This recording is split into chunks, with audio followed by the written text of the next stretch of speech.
And now, the best 60-ish seconds of your week. It's New Year's Eve, and Happy New Year to all. It's been a tumultuous year, and this past week, the United States launched a new $1.7 trillion spending package. Think about that. $1 trillion. You know, if you spent $1 million a day, you could have started at 750 BC. That's 750 years before the birth of our Lord, and you'd still not have run out of money. This gigantic 4,000 plus page bill, actually 4,155 to be precise, was pork-laden, including millions of dollars for research on right whales. Think about that. Maybe they can conclude that Maine lobstermen aren't responsible for the demise of the right whales. And an additional almost $50 billion for Ukraine, putting us deeper and deeper into another foreign war. We've got to ask some questions about that as we go forward.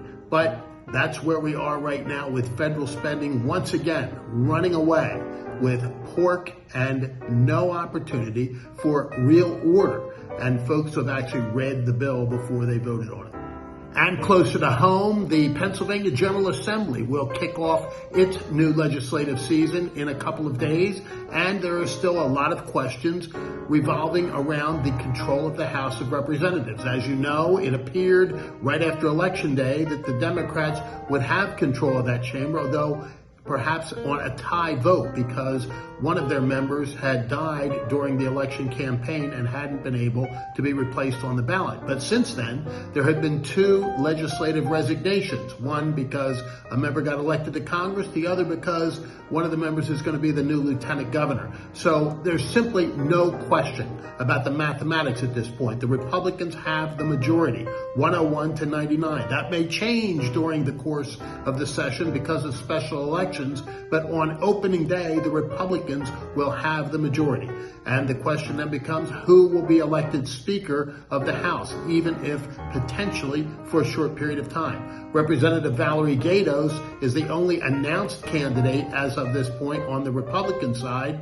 Joanna McClinton would love to be it on the Democrat side, but either one of those would give Pennsylvania its first woman Speaker of the House. So January 3rd is going to be a very interesting day. We'll all have to be watching.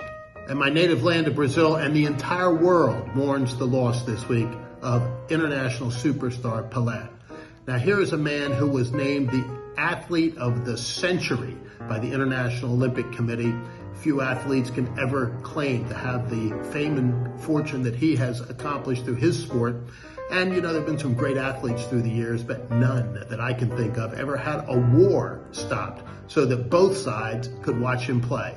That actually happened with Pele.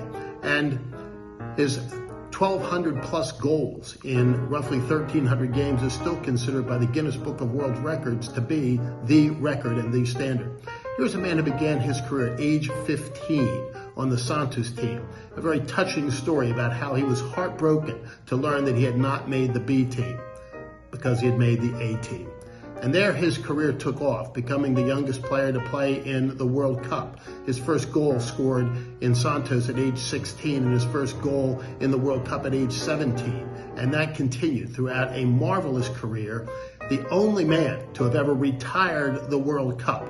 The honors and accolades just continued to roll on.